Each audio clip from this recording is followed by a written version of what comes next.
Here is another email from Elda Tomoyo. I am a volunteer for the armyofgod.com website, an anti-abortion website that calls people who use force to save unborn babies, it calls them heroes. And so I've volunteered to answer some of the emails they get. And here's one from Elda Tomoyo. It came June 15th, 2013.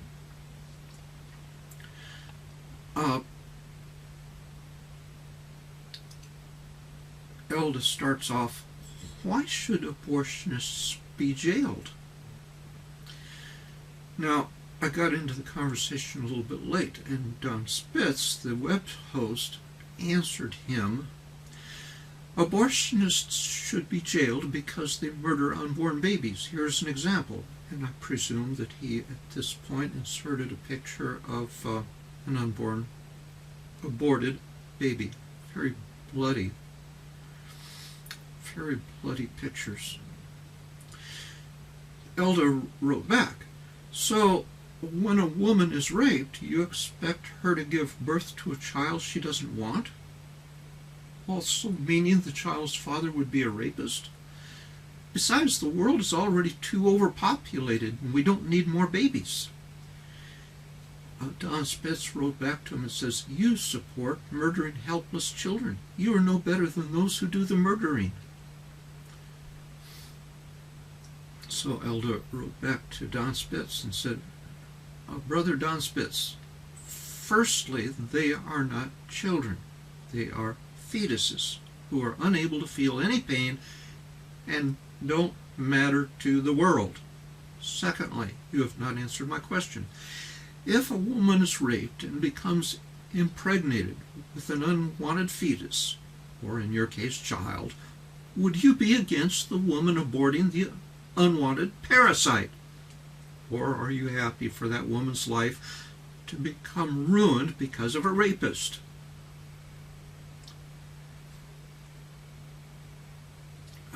I think he did a follow-up email and says, unborn whose bearer decides on whether they shall be born or not.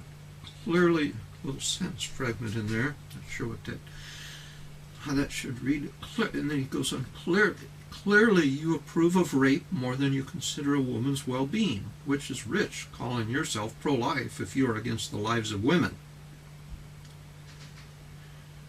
Don Spitz wrote back to Elda, you call a baby a fetus so you can justify your murdering of the child. Fetus is just the Latin word for unborn child. Well, at that point, Don didn't want to continue any farther, so he sent it to me in case I wanted to respond further. So I said, hi, I'm a volunteer for the armyofgod.com website. I would like to consider this exchange for a series of frequently asked questions. I'd like to respond to the questions you raised, and if you sincerely desire further information or response, feel free to ask. In the first place, the appropriateness of jailing abortionists is like the appropriateness of jailing slave owners. It depends on the time and on the culture. 150 years ago, we were in the middle of a war over whether slave owners should be jailed. Before that, it was not done because the culture had not made a clear decision that there was anything wrong with it. But from our perspective today, we know that slave owners should be jailed. Today, anyone caught enslaving anyone here in America is jailed, and rightfully so. In Sudan, dominated by slave-friendly Islam, scores of thousands of people are enslaved every year, and no one is jailed for it. Certainly, ripping a human being limb from limb is more cruel than merely enslaving him. But that comes to your next point. You allege that an unborn baby feels no pain. You say that in an absolute sense, referring to all unborn babies, right up to birth. We make no distinction. Is that what you mean?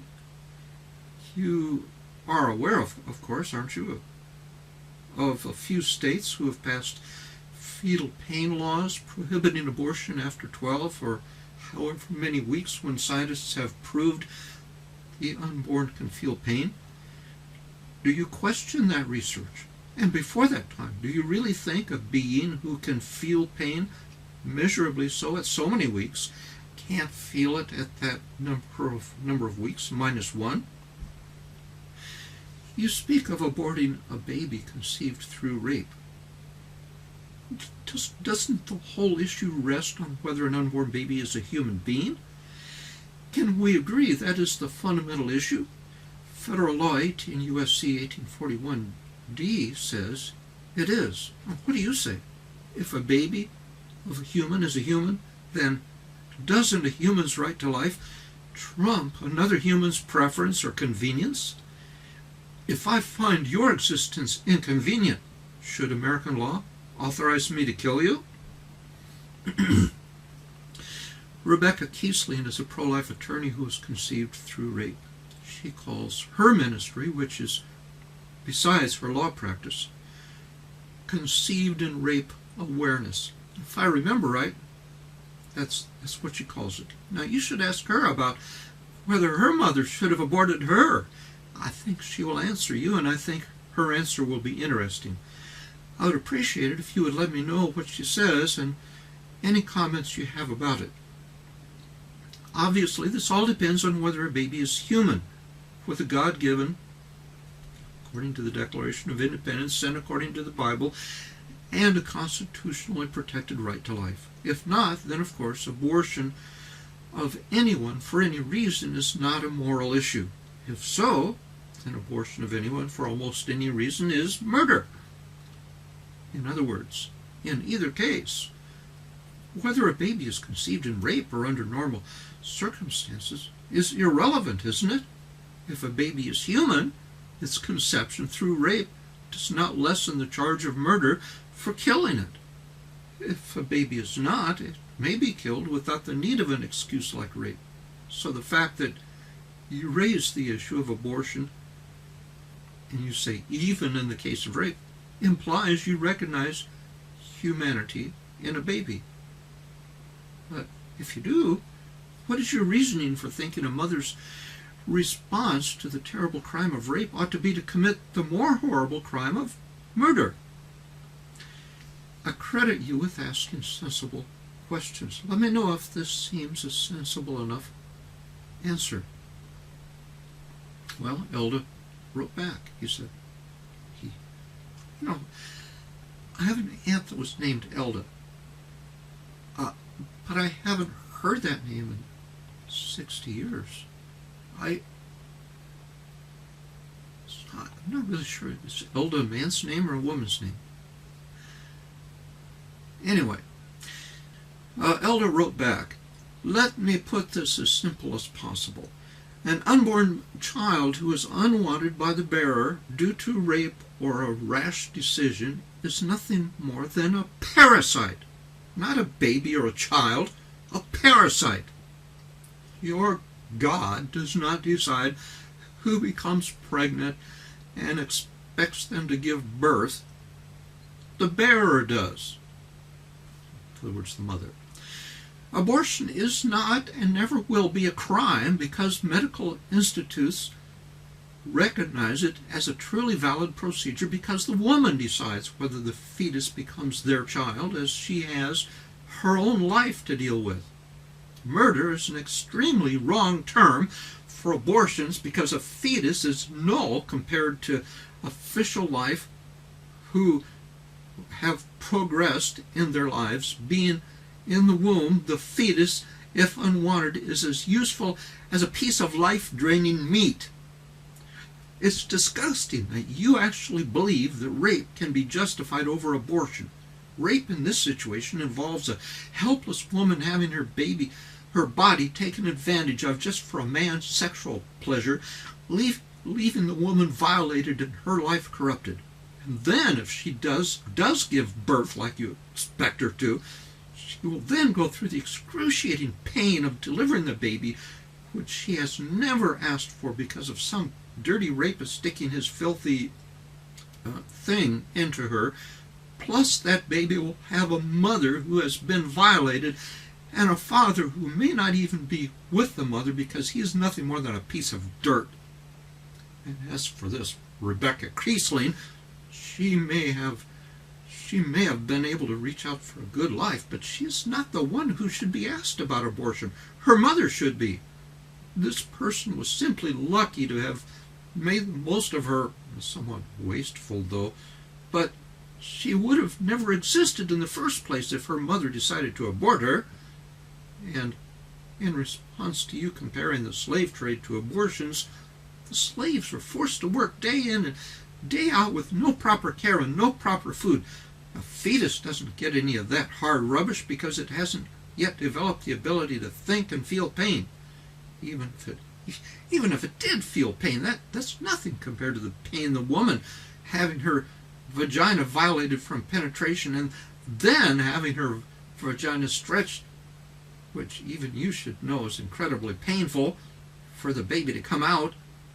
Like I said, a fetus is nothing more than a parasite humanoid, providing it is unwanted by the bearer. You people do not decide for the woman. The woman decides on whether to give her baby life. Here in England, that has already been realized, and abortion is perfectly accepted at hospitals because the woman takes priority, not the parasite. You need to do the same. I replied, you assume an unborn baby has no power to think or to feel, thus lacking the consciousness that identifies him as a human being. Do you have any evidence for that assumption? I have evidence that a baby does have the power to think and feel, and every U.S. legal authority that has addressed the issue regards unborn babies as fully human. Are you interested in evidence? Do you agree that this is the issue that determines whether abortion is right or wrong? Whether unborn babies indeed can think, reason, make decisions as fully conscious as you and I are? That if they are, abortion is a terrible crime, but if they are not, then of course abortion is like a tonsillectomy. Well, I never heard back from Elda.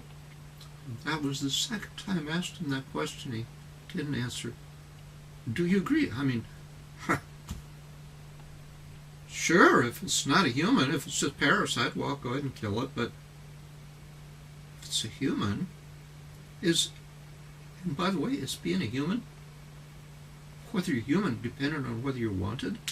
If you're unwanted, does that make you not a human? I hope that thinking doesn't get into our laws.